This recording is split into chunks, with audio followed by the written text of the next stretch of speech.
মুস্তাফিজের বোলিং জাদুতেই হেরে গিয়েছি আমরা, নয়তো ম্যাচ জিততে পারতাম। দর্শক, বাংলাদেশের কাছে সিরিজ হেরে মুস্তাফিজের বোলিং নিয়ে কি বললেন থমলা থাম, জানুন বিস্তারিত। দর্শক, অঘোষিত ফাইনাল ম্যাচে শক্তিশালী নিউজিল্যান্ডের বিপক্ষে মাঠে নামেন বাংলাদেশ, যেখানে সমীকরণটি ছিল ম্যাচটি হারলেই সিরিজ হার, জিততে পারলেই সিরিজ জিতবে। তবে শেষ পর্যন্ত সিরিজ জিতেই নিল বাংলাদেশ দল। তবে সিরিজটা জিতা এতটা সহজ ছিল না টাইগারদের জন্য, কেননা শুরুতে ব্যাট করতে নেমে সাইফ হাসান ও তানজিদ হাসান তামিমকে হারিয়ে বসেন।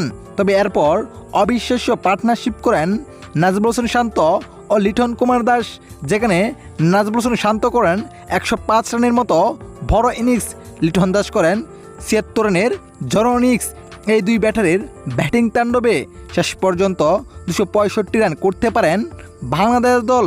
রানের লক্ষ্যে ব্যাট করতে নেমে শুরু থেকে চাপে থাকেন নিউজিল্যান্ডের ব্যাটাররা, যেখানে অবিশ্বাস্য বল করেন মুস্তাফিজুর রহমান, একাই 5 উইকেট তুলে নেন তিনি। এতে শেষ পর্যন্ত বাংলাদেশের কাছে ম্যাচ ছেড়ে সিরিজও হেরে যায় নিউজিল্যান্ড দল। তাই তো বাংলাদেশের কাছে এভাবে হারায় মুস্তাফিজকেই দোষারোপ করছেন থমলাতাম, যেখানে তিনি বলেন মুস্তাফিজের কারণেই ম্যাচটি হেরেছি, নয়তো আমরা ম্যাচটি জিততে পারতাম।